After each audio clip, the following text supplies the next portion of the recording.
যেহেতু আওয়ামী লীগ মনে করে যে শুধুমাত্র শেখ মুজিবুর রহমানই বাংলাদেশের স্বাধীনতার একক কারিগর এবং তাকে বাংলাদেশের রাজনৈতিক ক্ষমতা এক ধরনের পারিবারিক উত্তরাধিকার হিসেবে চিত্রিত করে শেখ মুজিবের কন্যা হিসেবে শেখ হাসিনাকে জাতির অভিভাবক রূপে উপস্থাপন করা হয়। শেখ হাসিনা পরিবারের বিভিন্ন সদস্যদের নামে বাংলাদেশের বিভিন্ন স্থাপনার নামকরণ করা হয়। শেখ পরিবারের নিরাপত্তার জন্য বিশেষ আইন, শেখ পরিবারের বিভিন্ন ব্যক্তিগত ঘটনাকে জাতীয় দিবস হিসেবে উদযাপন, যে কোনো মাধ্যমে শেখ পরিবারের জন্য অবমাননাকর বিবেচিত হতে পারে এমন বক্তব্য বা লেখা নিষিদ্ধকরণ এবং শাস্তি প্রদান ইত্যাদির মাধ্যমে বাংলাদেশের গণতান্ত্রিক শাসন ব্যবস্থার চরম অবমাননা করে এক ধরনের ব্যক্তি তথা পরিবার কেন্দ্রিক স্বৈর শাসন প্রতিষ্ঠার অপচেষ্টা করা হয়।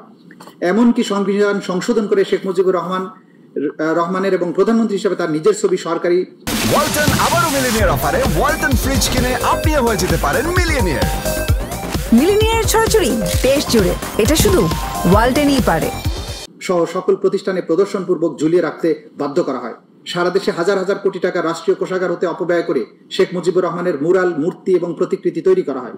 শেখ মুজিবকে দেবতা স্বরূপ পূজনীয় রূপে কোমলমতি শিশুদের সামনে উপস্থাপন করার উদ্দেশ্যে শিক্ষা প্রতিষ্ঠানে মুজিবের জন্ম মৃত্যুবার্ষিকী সহ বিভিন্ন দিবস পালনে বাধ্য করা, প্রতিষ্ঠানের প্রতিকৃতি এবং মুরালের নামে মূর্তি স্থাপন, স্কুলের অ্যাসেম্বলিতে শেখ মুজিবের বন্দনা গাইতে শপথনামার পরিবর্তন, সকল অফিস আদালতে মুজিব কর্নার স্থাপনে বাধ্য করা, শেখ মুজিব সংক্রান্ত বই সকল প্রতিষ্ঠানে রাখতে বাধ্য করা, সরকারি সকল নথি চিঠির উপরে শেখ মুজিবের ছবি সম্বলিত লোগো স্থাপনে সরকারি আদেশ দ্বারা বাধ্য করা, শেখ পরিবারের বিভিন্ন সদস্যদের নামে শত শত প্রতিষ্ঠান সহ রাস্তাঘাট, ব্রিজ, কালভার্টের নামকরণ, জন্ম মৃত্যু দিবস পালনে বাধ্য করা, অঙ্কন প্রতিযোগিতা, ক্রীড়া প্রতিযোগিতার নামে জাতির সামনে পূজনীয় হিসাবে উপস্থাপনের চেষ্টা করা হয়।